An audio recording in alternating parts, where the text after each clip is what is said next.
Welcome to the Ryan Pineda Show,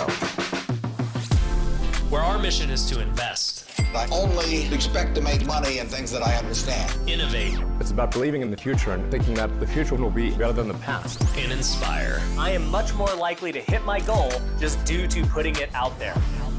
You're now rocking with the best.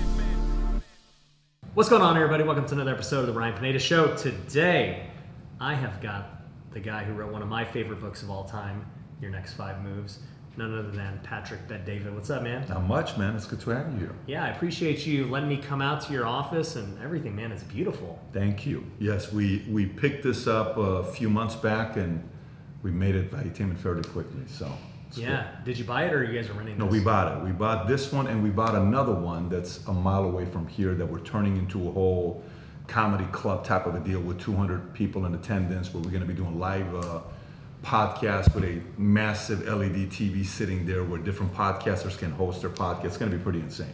But that'll be launched probably next couple months. Okay. Yeah. No, it's super cool. Like this building, just seeing the downstairs and up here, I mean, you guys got a lot going on. Yes. Did you go to the vault? Did you get No, I haven't seen it yet. We got to take you to the vault. You got to see the bank vault when the podcast is done. Yeah, I got to see it. It's interesting that you bought it because I want to talk later in this episode about the real estate market Yep. and why. You know, I first had seen you at a Growth Video Live, kind of talking about it, and then I saw you get more vocal about it on Twitter and other things, and so I was like, wow, I want to know what Patrick is thinking about this, you know, because you're obviously planning for the future and what's happening, and it made me actually research one of your tweets from earlier, and you said it like 2 years ago. You're like, hey, you know, home sellers, enjoy the next 2 years. You guys are going to crush it, but you know, come 2023, it's going to be a different day. No question. And they're going through it right now. Yeah. I mean, refinance. So think about the average loan officer. You're in real estate, but you do a different side of real estate, right? So the average loan officer, they refinance loans or they get new loans for a person that's buying a new purchase, right? Mm-hmm. The average loan officer, 80 to 90% of their business is purely refi. Right. So they'll call you and they'll refi of hey, you got a loan right now, the rates are 6%. Let me refi and save you $800 a month on your payment. So I take you from 6 to 4, 6 to 5, 4 to 3, or 4 to 2.8, right? Okay. So the refi business right now, 93% is wiped out. 93%. There is no refis being done today. And it's different ways you make money in real estate. But regardless of it, this is a very interesting season. It shows who the real relationship builders are, who the real visionaries are, who's prepped for a rainy day, who hasn't bought one too many Ferraris or Lambos or Rolls Royce or Patek Philippe watch or Hublot watch or secondary, third rental, properties, not properties, but more like a vacation home. Those decisions that people have made the last 5 to 10 years, we're gonna learn all of those decisions the next 2 to 3 years. All the wastefulness. And we paid a price for it. Listen, I used to go to Vegas every other weekend, and I was a guy that would play a lot. I would do my sales meeting Tuesday night at 10 o'clock. I'd go to Commerce, which was a poker place in LA, and I would play till 4 or 5 o'clock in the morning, and then I'd come back and run my sales appointment the next day. So I liked the whole risk of what it was like. And then eventually one day I'm like, yeah, we're not doing this anymore. I'm gonna play the business game. So again, my bad decisions showed up in my savings. So some of the people's bad decisions is going to show up, and some of the people's great decisions, who behind closed doors, nobody was paying attention to them, they're going to be recognized 10 times more than they were being recognized in a great market. I love it. Yeah, because everyone looks good in a great market. It's only when things that, what's the Warren Buffett quote? You know, everybody figures out who's swimming naked when the tide runs out. So I totally agree. Before we jump into real estate and everything, I mean, obviously you're not known as being a real estate guy. You're an entrepreneur first and foremost. People see valuetainment and, your YouTube channel and the podcast and everything else. For you at this point, you have a massive business, a massive social media following. Like, where are you spending the majority of your time? Like, what are you planning for? Like, I'm sure you want to grow everything, but what are you really trying to grow in? So the insurance company that I've been running for the last, when is this going to be going live, by the way?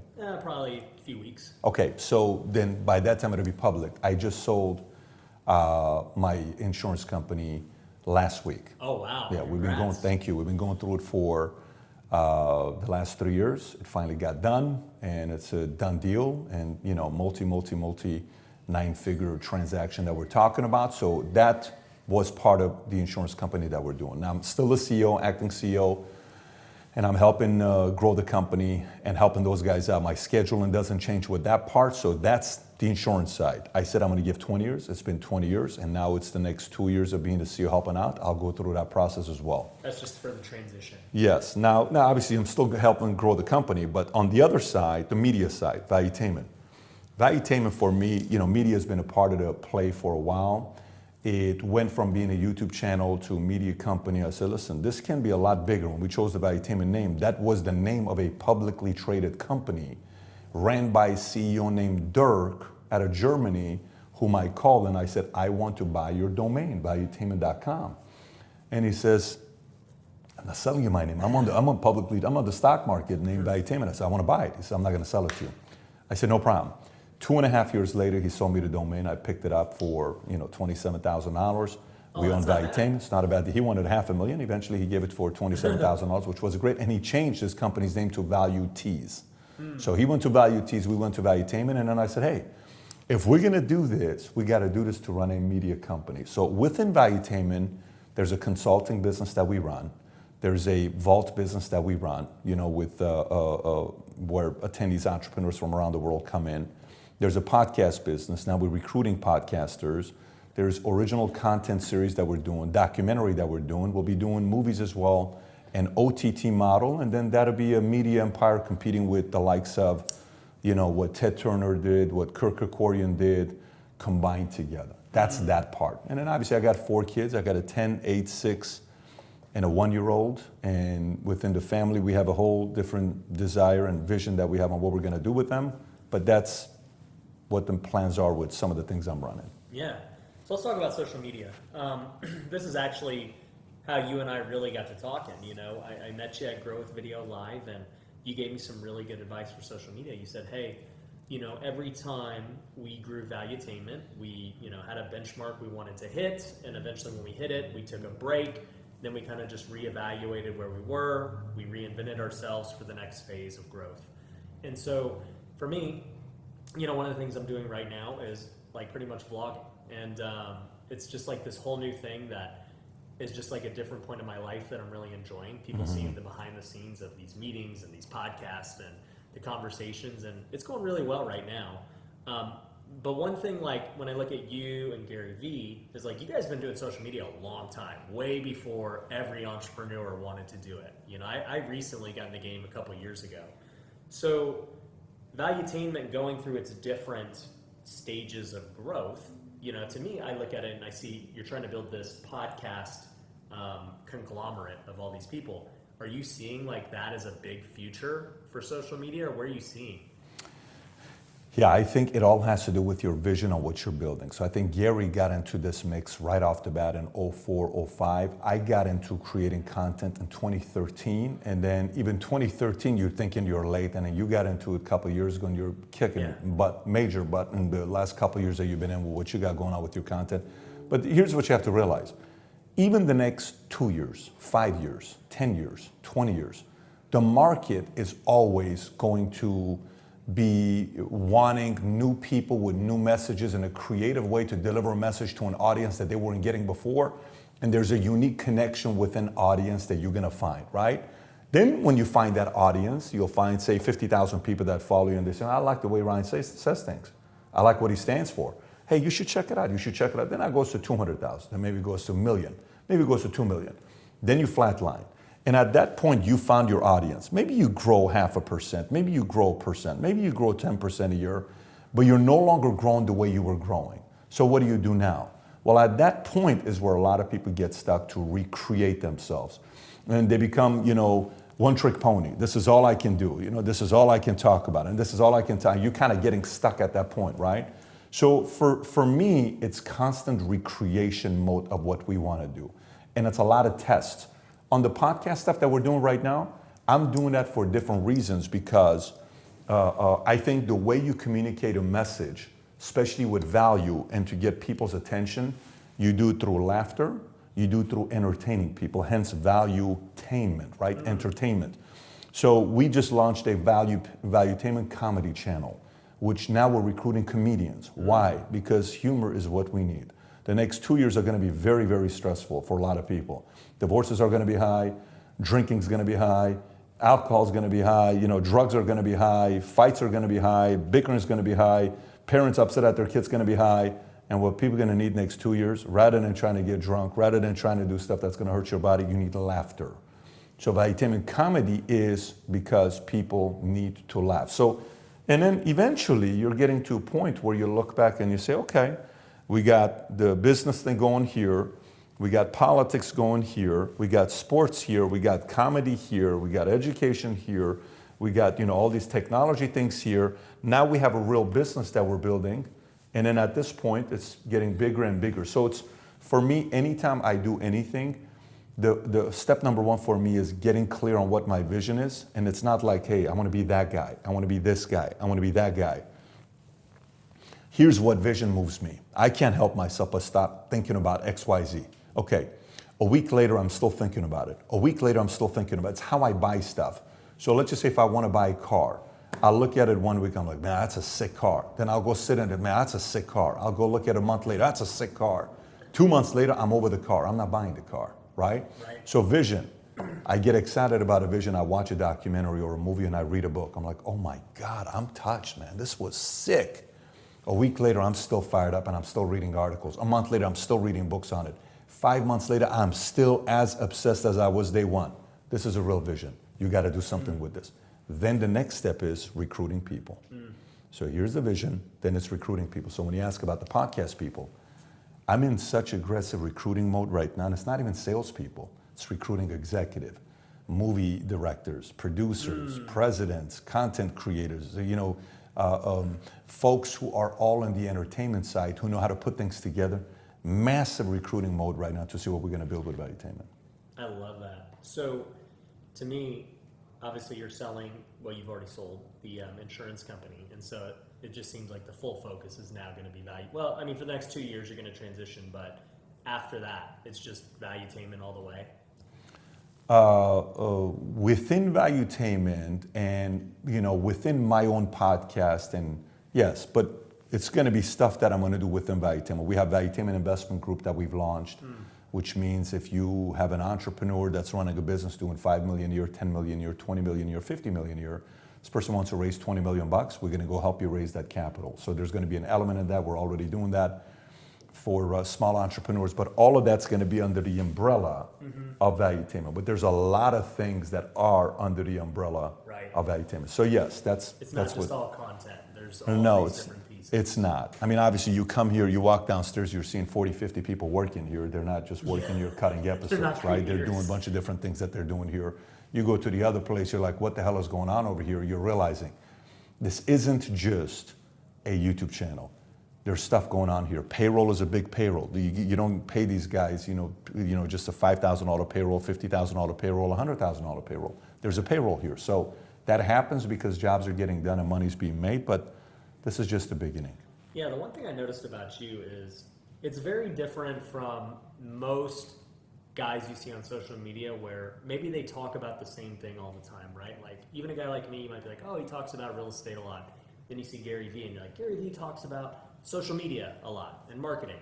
Whereas you look at your content and you're like you said, you'll talk to entrepreneurs and talk about all that. You'll talk about real estate. You'll talk about politics. You'll talk to the mob. And some of your most famous videos are interviewing these mobsters. You'll go talk to athletes. And now you're talking about comedy clubs and all this stuff. And I'm like, man, you're just so diverse in what you're trying to do versus other people when they say, hey, you got to niche down. You got to focus on one thing and be known for one thing. So what do you say about that? Oh, that's a great thing. But you got to realize, for me, for the longest time, I was only entrepreneurship. I was only business. So you stay that and you make that as wide as you can and as big as you can. Then you say, okay, now that I'm known for this, now I'm going to add a sprinkle of this. I can't do all of it. In my mind, I want to talk about all this stuff. I mean, last 11 years, I wrote a fiction book that's 96,000 words. Well, we just signed on with a publisher. And I said, I'm not going to sign on with a publisher with this fiction book until I sell the insurance company because it's a controversial book that I'm writing that has to do with weird. You're going to read this and you're going to say, what the hell is in Pat's mind? That's what you're going to say. It's a very weird book that I'm writing. So we finally signed on with a publisher. I just signed on with my next business book. This is the first time I'm saying this in video. I signed on my next business book that we're doing that is with Penguin Portfolio. Very excited about that. We're having our first call on Monday. We had a bunch of different offers. We went with them. Very, very excited. Had a great call with their CEO, Adrian. It's going to be good things that we'll be launching there. But the idea is I started business, like for example, for you start with real estate, but behind closed doors, you're interested in these 2-3 other things that you want to talk about, but you're scared. Right. How's the audience going to receive me if I talk about that? What's the risk if I talk about this? Am I going to lose them? And guess what the risk is? You may. Yeah. You may lose them, okay? But for me, this is what I've learned. Whatever you are incredibly interested in, there's an audience for that. Whatever you're if you are interested in Rolex watches, okay, which I'm not, okay, but you know, it looks good. I like gold. It goes nice with my skin. By the way, my watch is never on time. Look what time it is there.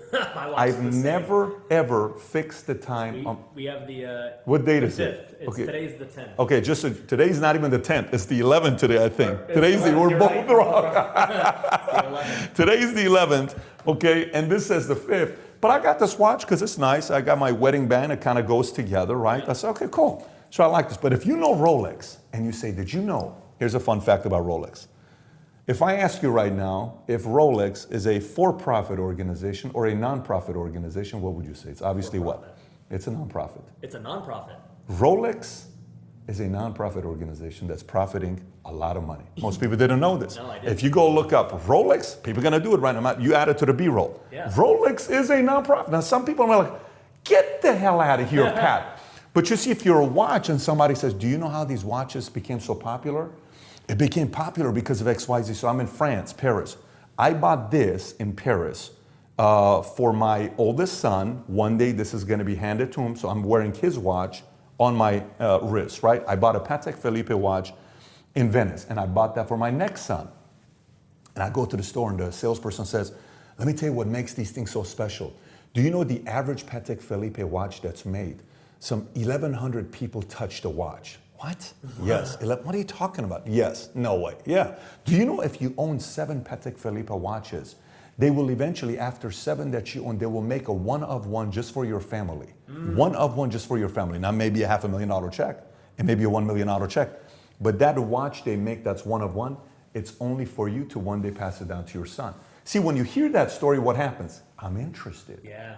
I'm like, this is pretty sick. Now, am I going to build a YouTube channel around watches? No, I'm not. I'm never going to do that because I'm not that interested. Yeah. Now, go talk to a guy that's obsessed with watches and see what happens. Oh, man. See what happens when they talk about it, okay? So the point is, people want to listen to people talk on a topic that can go deep, that they're obsessed about. It does not matter what it is. So most people aren't obsessed about too many things. Yeah. Fortunately and unfortunately, I'm obsessed about a lot of different things. Yeah. So my mindset is, man, I can't stop thinking about XYZ. Can I get this thing out of my head because it's taking too much time?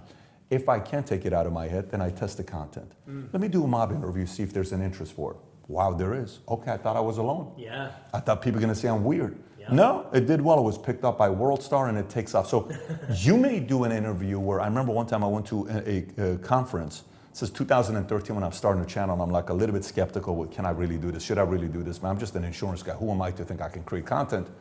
And this one guy gets up, he's one of the keynotes. He says, I was a lawyer for 20 years. You know what I struggled with as a lawyer for 20 years? What's that? You know what I love the most? What? Disney. What do you mean Disney? I know everything about Disney. Really? Yeah. You don't look like a Disney guy.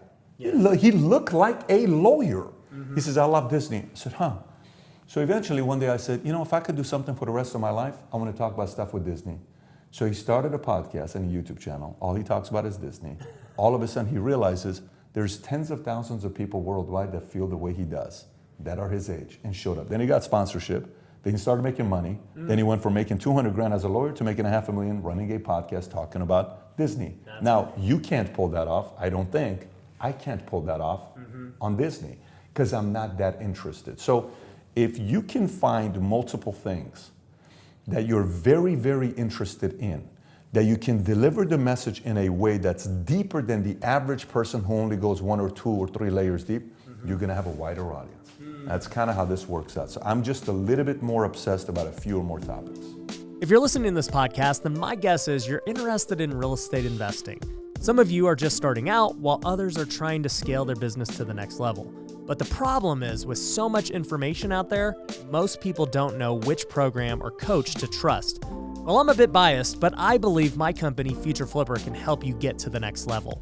We've coached thousands of students from all over the world on how to build their real estate investing business. It doesn't matter whether you want to flip, wholesale, or buy rentals. Our coaching program has everything you need to become a great investor. There are many things that we include with coaching, but to give you a few examples, you're going to get an accountability coach. These are people that have had success in their own business, and they want to make sure that you achieve success in yours. We also have all of our documents, our systems, and processes that I've used to buy hundreds of homes. You can copy and paste them directly into your own business. And we have events where you get to meet me, top-level guest speakers, and other students who are crushing it. My students do deals with each other, and I personally do deals with them too. In fact, at a recent event, I just honored over 20 people in our program that made over $1 million in the last year. So if you want to grow your real estate business, head over to futureflipper.com and apply for a call with our team. The call is completely free, and they can help point you in the right direction whether you work with us or not. So go to futureflipper.com and book your call today. For the last year, the real estate market has been on absolute fire. Prices are at all-time highs, interest rates are at all-time lows, and there is more money in the economy than ever. But with so much competition, many investors are sitting on cash, struggling to find great deals. If this sounds like you, then you need to invest with Pineda Capital. With my network and social media following, we get access to the best real estate deals all over the country. And if you're an accredited investor, you can invest with me on those deals. In fact, last year we purchased a 334-unit apartment complex in Georgia for almost $20 million. We expect it to be worth well over $30 million when it's all said and done. Our goal with each deal is to build in so much equity from the beginning that we're able to refinance our investors' cash out and own the properties together with little to no money into the deal. And the best part is, you don't have to do anything. Our team will find the deals, handle the renovations, get them leased, and eventually refinanced or sold. All you have to do is provide the capital. So if you want exclusive access to our deals before they hit the public, go to pinedacapital.com to schedule a call. We can put your money to work today to start getting you great returns. So go to pinedacapital.com now to get access to our deals. I love that. It's funny, you mentioned just testing things, and I've tested many things, whether it was content or for a product. I remember I started doing this golf with me day because I started getting really passionate about golf. And so, it's something I picked up last year and I'm already getting pretty good at it. And I'm like, dude, you know what?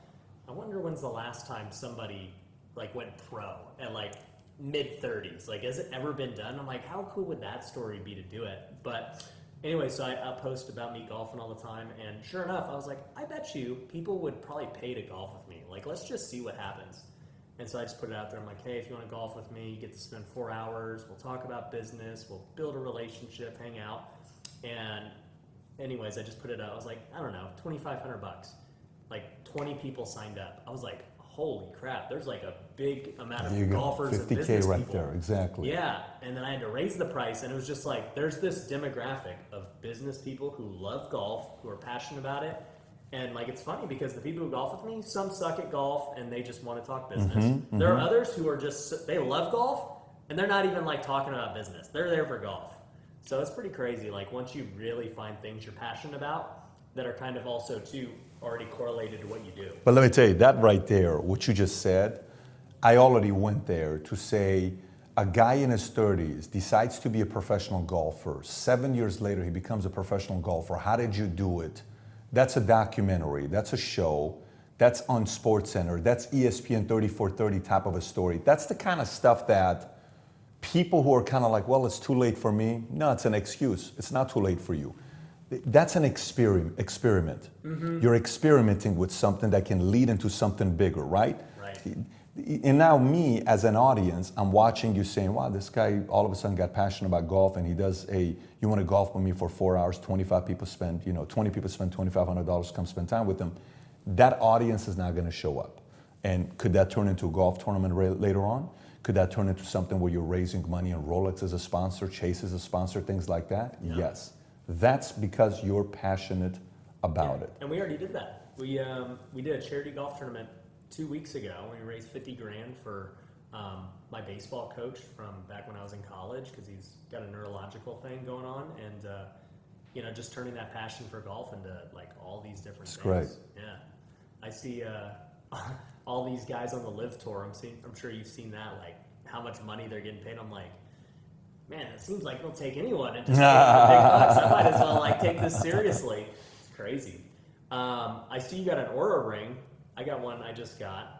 Are you taking your health? Are you becoming super passionate about your health? I have no choice. Yeah. I have no choice because for me, when you got all the businesses that I run, you do podcasts, you have to create content, you're on camera, you're behind the scenes negotiating with investment bankers, money managers, all these guys, 4 kids, married, travel. I mean, if I don't have energy, I can't make all this stuff work. And I'm not a guy that drinks coffee. I don't like coffee. I don't drink Red Bull. I don't do 5-hour energy. I don't do supplements. I don't do any of that stuff. I just do basic stuff that I'm taking amino acids that I drink after my workout and vitamin C and maybe B12 and some of this stuff. And that's pretty much it. So if I don't take care of this, there's no way I can last throughout the day. So let me ask you, since you track your stats and stuff, I just started, dude, I become addicted to looking at my stats. I'm like, how much sleep did I get? Yeah. What was the deep sleep? How much REM sleep? The scores? Yeah, the scores. How much sleep are you getting? So I will tell you, there's a guy downstairs named Kai. When you leave, remind me to introduce him to you. Kai's from Norway. He applied here while he was living in Norway. We eventually gave him a job and he moved here. He's been with us for 3 years now. So Kai got the same ring, okay? Kai will get 9, so one day he says, Pat, how do you do it with 5 hours of sleep? I don't understand it. I have to see your stuff. I said, take my phone. So he takes my phone. He goes through the Aura Ring scores, 83, 82, 80, whatever it is, right? And he notices something. He says, Pat, it takes me 9 hours of sleep to get the same amount of REM that you get in 5 or 6. I can't help myself. But if I lay in my bed and my head, I'm horizontal, I'm gone. Yeah. That's how So I am. I don't. So you do as well. Great. Yeah. So I don't struggle with going to sleep. But data is data. Some nights I'll go on 4. If I do have a 4-hour sleep night, I need to make it up that weekend with a 7. I can't think of the last time I was able to do 8, minus if I go on vacation. Even this time I went to Monaco. I don't think I had a night with 7 hours of sleep because we were going through the deal. But I'm good if I get my 4 to 6. Yeah, I'm the same way. I've been really looking at my stats, and somebody had pointed it out to me. They're like, dude, your deep sleep is like crazy. There you go. Yeah. And he's like, you could sleep, you're good sleeping 5 to 6 hours. You just don't really need to because you get the same amount as somebody who sleeps 9. And then it made me actually think about, you interviewed Kobe. I'm a Lakers fan, so everything, Kobe ever said and did, I'm like, man, and I remember it was like legendary how he would only sleep, like 3-4 hours a night. And now I'm looking at it like, yeah, he probably just was really good at sleep. Like, it's like a talent to be able to sleep really well. It's crazy. So tell me about this. I've been seeing everything with real estate, and you're obviously very outspoken about where the economy's going. We had already talked about loan officers and what they're going through. So what's your prediction on real estate, and why do you feel that way? I mean, you just have to look at a few data points. You got to look at rates. You got to look at interest rates, obviously inflation. You got to look at inventory. You got to look at how they keep increasing the rate. So at the pace we're going right now with what they're doing to have to make up for gas prices, inflation, they're going to keep increasing rates. And the closest example we have of today, we have a case study. So when COVID first happened, I was in LA, I was having a board meeting, I'm at Beverly Hills Hilton, I'm about to meet with De La Hoya and Gabriel Brenner to do our board meeting. Last minute, everyone cancels. This is March 13th of 2020, 2.5 years ago. Right. And all of a sudden I turn on the TV, Rudy Gobert gave COVID to Donovan Mitchell, and NHL shuts down, and Disney shuts down, and Universal shuts down, NBA shuts down. I don't know if you remember that day. Yeah, I do. That's it's the like day. February 20th Yeah, or something. it's like, exactly. So I tell my wife, I said, babe, we got to fly back to Dallas. We fly back to Dallas. I drop off the wife and kids. I come back to the office and I go study to see what's happened with the pandemic in the past and how it's affected the economy. Right. So I do my own research and I said, okay, out of the 10 pandemics we've had, 9 out of 10 pandemics, 6 months later, the market is the same as it was the day before the pandemic got started. Meaning, if the market was here, market drops, 6 months later the same. The only pandemic that the market didn't recover after 12 months was AIDS. Everything else recovered 6 months later. So this means 90% chance after this pandemic, what's going to happen to real estate, to what's going to happen to the market. It's going to recover. Okay. So now, if we come and look at today's case study, after pandemic, the amount of money we've printed, inflation, gas prices, policies, who is the other president we can look at that looks exactly close to the one that we have today? You got to go back to Jimmy Carter. That's 78, 80, 81, 82, then Reagan shows up. Okay, what happened during that time with interest rates? Do you know how high interest rates went?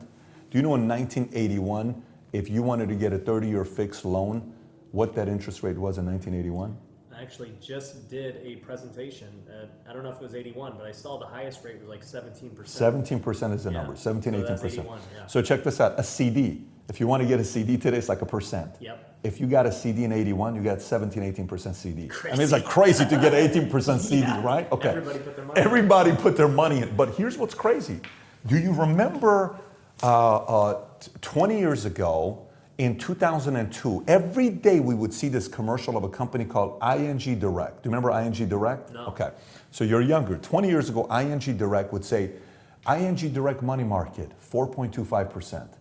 ING Direct, 4%. And everybody in America had an ING Direct account. You would put your money there because you're making 4%. Okay. Today, a money market account's going to make you 1.4, 1.2%. You ain't making a lot of money, right? Meaning, just 20 years ago, that was 3% higher. Right. So what's such a big deal to assume that we're going to go back to that? It's not a big deal. We're probably going back to that. Okay. So now interest rates today, if I were to get a house, a 30-year fix, it's about 5.7, 5.75%, right? Mm-hmm. You go back 20 years ago, interest rates were never, from 1970, since 2008, that entire whatever timeline that is, around 40 years, right? Yeah, 38 years. Interest rates for 38 years were never, ever below 6%. Right. Interest rates for 40 years, nearly, was always 7%, 8%, 9%, or 10%, right? Okay. So the way it's looking right now, the last 2 years, too much money was made. A lot of money was made, which happy for everybody that made their money. Real estate went up 40.4% last 2 years, across the board. Yeah. So that's counting Toledo, but that's also counting New York and Miami. So 40.4% the last 2 years. A big part of why it's doing so well is because there's no inventory. If you look at data, what happened in April, March, level of inventory, flat to February. February to March, flat. March to April, flat. And then April to May, boom.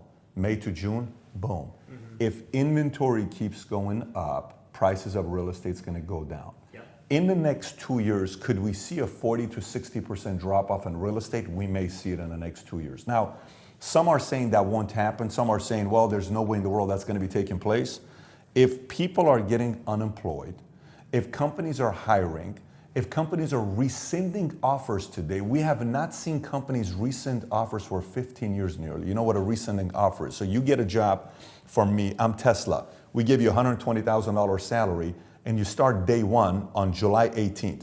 Well, all of a sudden we call you July 12th to say, hey, we're rescinding that offer. We're sorry, that job doesn't exist anymore. Go back to your job. So now you have to call your company back and say, hey, remember how I told you I give you a 2-week notice? My mistake, I want to come back to you. No, that's a byproduct of rescinding. So all of these crazy things are happening. 80,000 Bitcoin millionaires have disappeared. Let me say that again. 80,000 Bitcoin millionaires have disappeared. A lot of these Bitcoin millionaires were buying $200,000 watches, $1 million homes, multi-million dollar homes, Lamborghinis, Ferraris, Rolls Royce. That's gone. And what are people doing now who own their homes? They're like, oh my God, babe, we got to sell our house. We got to sell our house. Well, let's put it up for $1 million. You can put it with whatever price you want to put it up right now. It ain't going to sell at that price for a minute. Mm-hmm. Some people may get lucky in some pockets, but real estate's going to take a hit. And I predict, I may be wrong, and I'm hoping I'm wrong. I predict the next 2 years is going to be very, very ugly. Buffett and Musk, there was an article written about them that they talk about the 3 Ps. And the 3 Ps were, first, you predict. Here's what I predict is going to happen to the market. I'm making a prediction. 2, after you predict, you prepare. Here's what I'm prepared. If this happens, this is what I'm anticipating that's going to take place. Then third is you persevere. You have to make it through a bad time. So you predict, you prepare, you persevere. Everybody has to make their own prediction. My prediction is market's going to take a massive hit. And you think all markets, not just real estate? I think stock markets, I think equity is going to take a hit. I think bonds are going to, obviously it's the complete opposites. I think equity is going to take a hit. I think Bitcoin has more room to lose. I think commercial is going to take a hit because people are not going to be leasing as much space. Most people want to get rich at all cost. They make sacrifices with their family, their health, and their faith, all in the pursuit of money without even realizing it. But what if I told you it doesn't have to be that way? What if you could grow your wealth in all areas of life? Well, it's possible, and that's why I created The Wealthy Way. It's a community of people striving to grow together in all areas. And we have multiple tools for you to use that are completely free. You can get access to the Wealthy Way Planner, where you can set goals and hold yourself accountable on a daily basis. We also have our Wealth Builder Academy, which is over 4 hours of content teaching you how to manage your time, create the right goals, and all the biggest secrets I've used to grow my life, not only in my net worth, but in all aspects. Lastly, we have our Discord community where thousands of wealth builders are all over the world encouraging one another and growing together. And once again, all of this is completely free. There are no upsells, there are no hidden catches. For me, this is a passion project and I want to build a community of like-minded people. So if you want to start living the wealthy way today, go to wealthyway.com. There you can get all the free resources like the course, planner, and Discord community. So go to wealthyway.com. Okay, so let's talk about the other side of the coin then on many of these things. So just speaking about, let's talk about investing in general. If we think they're all going to take a hit, which you do and a lot of investors do in fact, we've seen it on our side that, I have a fund for real estate and we raise money and syndicate and buy apartments and things. I've definitely noticed people are much less likely to invest right now, right? Because they all feel the same. Well, not them all, but way more than ever before, right? But we also have the most money in savings than in the history of the world. So what are all these people going to do? Well, if everyone's just sitting on the side waiting. You said we have more in savings? Well, Americans lost $3 trillion in retirement funds this year, just in 6 months. We lost $1 trillion in Bitcoin this year in 6 months. That's a lot of money to lose. Right. That's $4 trillion. So when you lose money like that, you kind of sit around and you're worried and you're panicking about what's going to be happening. Some of them who are sitting on cash, like for you, if I'm talking to you right now, your energy tells me you're sitting on cash. You don't seem worried at all. If I was to somehow hire an investigator to go find out how much money you got in the bank, you give me the feeling that you're going to be okay the next few years, no matter what happens to the market. Right, yes? Right. Now, how many people you think are in the same situation as you? Not many. Not many people. How many people you know were flaunting one Rolls Royce, then a second one, then a third one, then a fourth one, then a fifth one? Many people. Those guys are going to get hurt. Those guys are going to get hurt no matter what happens. Well, during good times, they seem like they're experts. Right. And to me, okay, so here's another question for you. Let's see how close you'll get with this one. Since 1850, how many recessions do you think we've had in the history of America? Just the technical, 2/4 of GDP. What do you think we've had? How many recessions have we had since 1850, give or take? 1850, that is, I don't know. 170 years.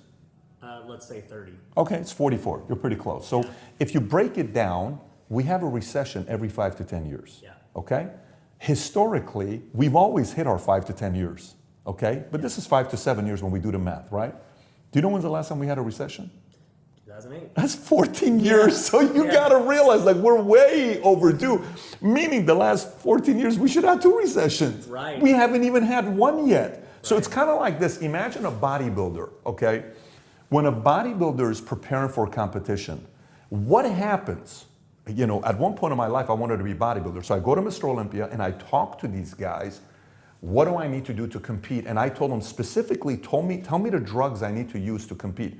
I know you ain't going to compete for Mr. Olympia without taking everything and anything under the sun. Right. To win Mr. Olympia, Yep. I asked them, what is it? Then I went to the doctors and I asked what the side effects are and how long I need to be on these drugs. Then I looked at people that won Mr. Olympia that are my height. Well, no one's ever won Mr. Olympia at my height, ever. I'm 6'4.5". Yep. The tallest one that won it was Arnold, 6'2.5", and that was in the 70s, which means back in the days there was no, 350-pound bodybuilders. He won at 245 pounds at 6'2.5", which is insane to win at that height. That's a normal guy now. That's a normal guy today, right? Yeah. But today at 6'2.5", you would need to be at 295, right? You ain't gonna win it at that size. Just not gonna happen. Even when Dorian Yates won, it was 5'10", 5'11". Yeah. Now let me give you an example. So say we take all the major steroids, Deca, D-ball, Cypionate, suspension, put everything, Sustanon 250, Winnie, put everything, map it out, okay? And there's some real hardcore stuff right now people taking that's, obviously we're seeing bodybuilders dying left and right. It's an epidemic that's going on. Yep. Now, if I do these things for 6 months, just 6 months, and I get off of it, can my body handle it? For 6 months? Yeah, for 6 months. Probably. Yeah, probably. Yeah. What if I go 12 months? Probably. Probably. Yeah. What if I go 2 years? You're going to start seeing some effects. You're gonna start. And what are some of the effects when I get off of it? Oh, you're going to have man boobs. Man You're boobs? What else? Be messed up with kids. Be messed up Your with sperm kids? count's going to be low. What else?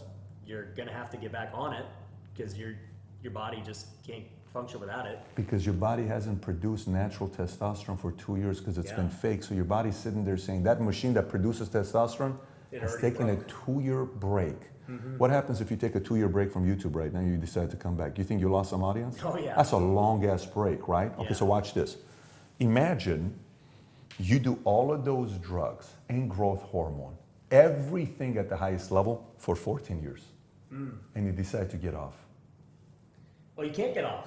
Well, they have no choice because we eventually have to get off. So here's the problem. Right. The only way a market crash doesn't take place is what? What is the only way a market crash doesn't take place? They pump more money and they lower rates again. Okay, so how much more can they lower rates?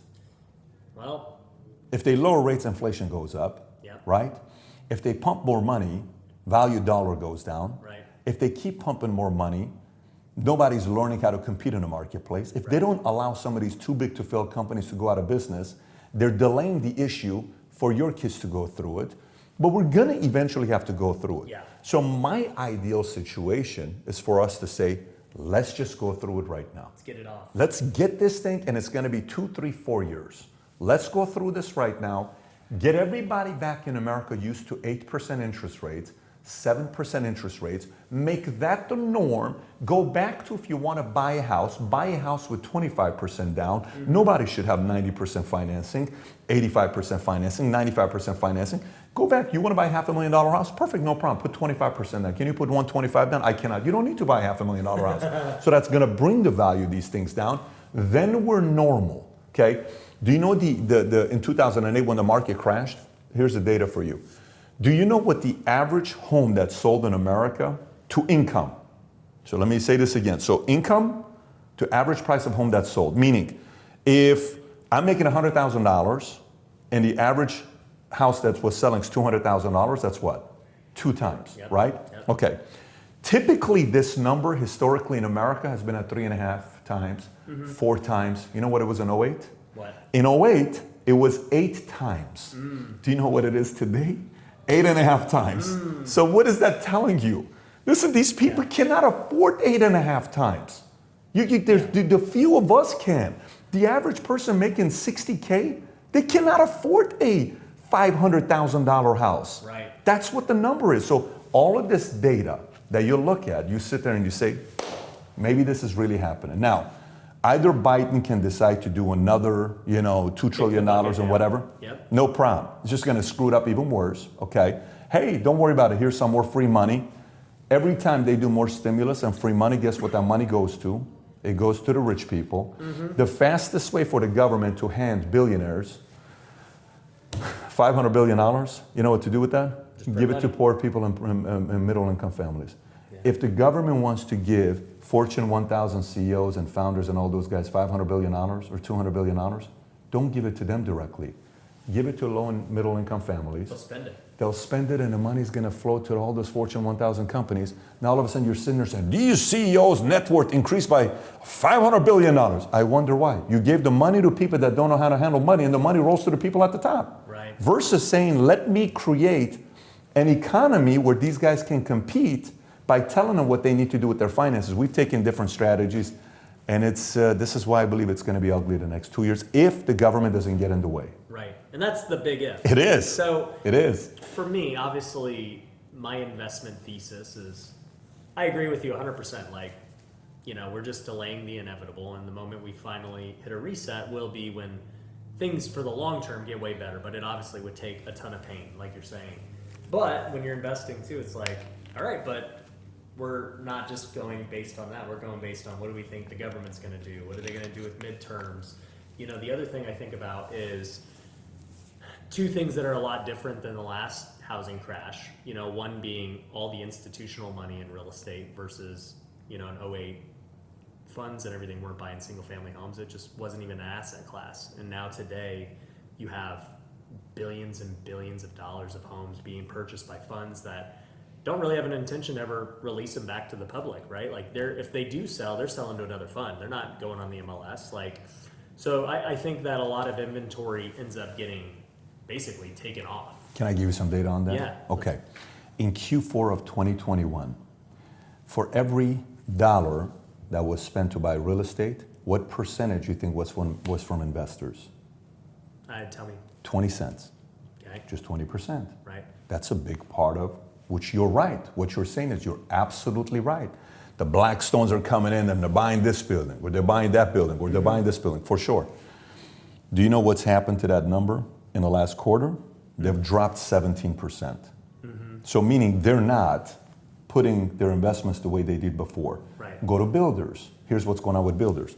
The amount of things builders were building to the amount of new loans people are picking up right now, it's such a wide difference today that builders are sitting there saying, I know I was giving you this price, I'm discounting it now 4 times. Instead of $600,000, I'll give it to you for $550. No, let's do $500. No, let's do $480. No, I'll give it to you for $450. They're discounting it 4 times in big markets, Austin.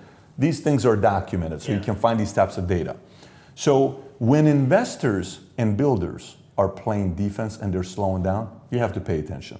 And that's what investors and builders are doing today. Right. They've slowed down, okay, where they're not investing like they did last year. And 100%, Yeah. I'm not saying that that's not the case. I mean, I said it, like, even with our fund, it's harder to raise money today, which, big funds are going to have harder times raising money from their guys. And my point is just with the houses they've already accumulated, like, what happens to that inventory, right? Like, they're either selling to another fund. You can't just liquidate billions of dollars individually. No, you cannot. So what happens? So go back to that. So if you cannot liquidate, all of a sudden, what do you have to do? You have to sell it at a discount. Yeah. Exactly. You have to sell it at a loss. So, and today, the difference between renting and buying, you know how there's a mathematical formula that says, hey, you're $400 better off if you buy a house than you rent a house. Right. Today, you're $850 saving if you rent over buy. Right. This data is not a good data for realtors to see when they say. Now, on the flip side, if you are an investor and you're buying rental properties, guess what? It's great. It's great because you're not affected by it. That's a different game. Yeah. You're not. Which is the game the funds play. Sure, no doubt about it. But even they are kind of sitting there saying, let's see what happens. Let's slow our roll a little bit and see what happens in the next 6-12 months. No, and I agree. We sell deals directly to funds that we don't want to take down and flip. And the last 2 years, they'll literally pay market value. They don't even care. They're like, yeah, just give it to me. And we're like, this is great. We don't even have to fix it up. These guys will pay market value without doing anything. And that's not normal, by the way. No. Yeah. Crazy not. Exactly. No, that's not how you should invest. Yeah. But, at the same time, now we see they're way more selective. Some are completely out. Some are in still, but in a much different buy box. They actually want to get a deal now. So it's definitely different. I'd like to hear your thoughts on this. So one thing I've thought about is, all the people that have bought in the last 3 years, right? They've got significant equity in their home. They've got a great interest rate and all that. I've always felt like many of them would not sell just because it's like, man, what are you going to go buy after that? Your rate's going to be significantly higher. Your payment's going to be higher. There's still not a ton of rentals on the market. So like, where are you going to move and transition? What do you think about all that? Like being kind of locked in to your payment? But what choice do you have? Your choice is going to be if, let's just say, the market increases so much where, that house you're living in, that's an $800,000 house, due to interest rates going up, that $800,000 house becomes a $600,000 house. Well, now you go back to 2008, 2009 days where people stopped making payments for 3 months and then going back to the bank to modify their loan and lower the interest rates, and you're going to see that as well. So let's just say if you got if you got a $800,000 loan at 3%, right. Very competitive rate, right. But the value may be a little too high. Let's just say in 18 months, that $800,000 is now $600,000. And you're like, I can't make this payment. And let's say you default on a couple payments. Then you call Bank of America and you say, hey, Bank of America, this is their loan modification department. This is my situation I'm in. I can't make this payment anymore. Then Bank of America says, okay, what if we modify your loan? What do you mean? What if we lower it from an $800,000 loan to $600,000 loan, but instead of 3%, it's 6.9%. Now you save $200,000 of money that you had to pay. Right. They don't mind it because they're still going to collect the same monthly payment. Rather than you defaulting and they're stuck with selling this value at 40 cents at a dollar, they kept you in. So you're going to see modification take place in the next 18 to 24 months. Yeah, I mean, we already saw it in 2020 when all the people went into forbearance and then, they got loan mods. I know a lot of people ended up getting 40-year mortgages. And I think that... That's something that could happen. You could see 40 and 50s showing up either way. I think 40s and 50s, interest onlys, I think all of those things are going to happen to combat higher rates. And so it's like, when I start thinking about, I guess just my prediction for real estate with, what's the administration going to do? That's number one, probably the most important factor. Would you agree? Totally. I agree with you. Yeah. Yep. So because they could do a Band-Aid or they can get out the way. If they Band-Aid it, they'll delay it for a few years. Yeah, 100%. And so at that point, if they signal, hey, we're going to print some more money and whatever, it's just go time again. Everyone's going nuts. If they do that. Yeah. Let's play that. Say they do that. You asking me, okay? I still wouldn't go time. Why? Because you have to eventually get off of steroids. You have to eventually get off of this stuff. Yeah. It's not healthy. Yeah. You can do this for as long as you. There was a guy on YouTube that was a great, very popular content creator, bodybuilder. What was his name? He massive biceps, massive arms. At one point, he used to be competing, but he never competed at the highest level. I think he won a couple different things pro. What was his name? Not Pena. Paya, something like that. Anyways, incredible physique. And he says, when I first started doing growth hormone 20 years ago, my hat size was this, now it's this. My feet size was 11, now it's 13 and a half. My hand size was this, now it's this. My elbows was this, my head was, he was showing all this stuff. He says, here's what's happened to my body in 20 years. But he's been straight on growth hormone for 20 years. And his YouTube channel had 1 million subscribers, hundreds of millions of views. This guy's doing great stuff. Yeah. What happened to him all of a sudden? One day, you hear, rest in peace. News came out. You can't, and by the way, he was a great communicator, very eloquent. You liked listening to him speak. He was, macho, but at the same time chill. Him and his girl were always together. He had this piercing blue Bradley Cooper eyes. I think it was blue or green, but he had the look. They're going to say he had blue hair. No, that's you. So meaning, as much as you're saying it's go time, all I'm saying is the next year, if they play the game of pumping money in, or 2 years, or 3 years, or 4 years, eventually somebody has to say, guys, we got to get a responsible payment. No, we have to. And by the way, watch this happen. What happened after Jimmy Carter? Closest president to Joe Biden is Jimmy Carter, okay? You know what happened after Jimmy Carter? 12 years of a Republican president. Yeah. 12 years of a Republican president. Now, you either like it or you don't like it. Yeah. But what's the point? Reagan came in, and after Reagan, his VP became president. That was 12 years until who finally showed up? Bill Clinton. What happened after 4 years of Bill Clinton? Bush showed up, then Obama, then Trump, then Biden. So we go like this all the time, right? Except during times of a Biden or a Carter.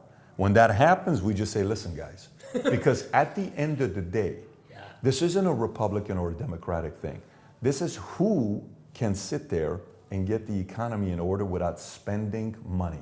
Recently, both sides of the party has been spending money, left and right. Next president, whoever they elect, it can't be a campaign of, if you elect me, I'm gonna send $2,000 a month, UBI every month. That message is not gonna sell because we know that didn't work. Right. So let's just say Andrew Yang says that message, I had him on the podcast. I think what we need to do is we need to send America $1,000 a month every month to UBI. And I had him on the podcast 2 months ago. I said, okay, you know what happened when your plan, we tested it out. You know what happened with that? What happened with that? The rich got richer. Yeah. You're handing the money over to the rich people. So you didn't help out the poor. You gave the money to them. So we have to eventually go back to real policies because we've seen a lot of stuff tested the last 6 months. And many of the stuff that we were all hopeful about, we know it doesn't work. So as much as you may say, if they do, it's go time, I hope they don't, because the last thing I want to see is us becoming so weak where, you're seeing some people are now looking at China. China's becoming a superpower, and we're looking at all these different places. We're gradually helping those guys out. Yeah. No, I just finished reading Ray Dalio's new book, Changing the World Order. Very much he talks about just kind of where things are in the U.S. and how China's making, the move past, and they're very close. And it's definitely scary, man. It's scary if we don't figure out how to keep the dollar strong and the reserve currency. So it is. Yeah. Remember, predict, prepare, persevere. Yeah. Well, Pat, dude, it's been amazing. I know you're super busy and you're on to the next meeting, man. So I appreciate you having us come out to Florida and just chatting it up. And dude, appreciate you. And we're gonna see what happens, man. Anytime. By the way, let's revisit a year and a half from now and see what's gonna happen. So either you're gonna come and say, I told you, PBD, or I'm going to say, listen, we're going to see what's going to happen next. Who knows what's going to take place? Yeah. But this was great. If I'm right, you'll see me come with 5 Rolls Royces. But anyways, guys, you know where to find Patrick. You know where to find Valuetainment. They got amazing stuff going on. By then, 18 months from now, they'll have the comedy club. They'll have everything, so it's going to be awesome. But if you like this episode, make sure you subscribe, and we'll see you on the next one. Peace. Thanks for watching The Ryan Pineda Show. If you want to work with me, head over to ryanpineda.com. You can find my courses, coaching programs, and upcoming events. We also have free resources you can download, so head over to ryanpineda.com.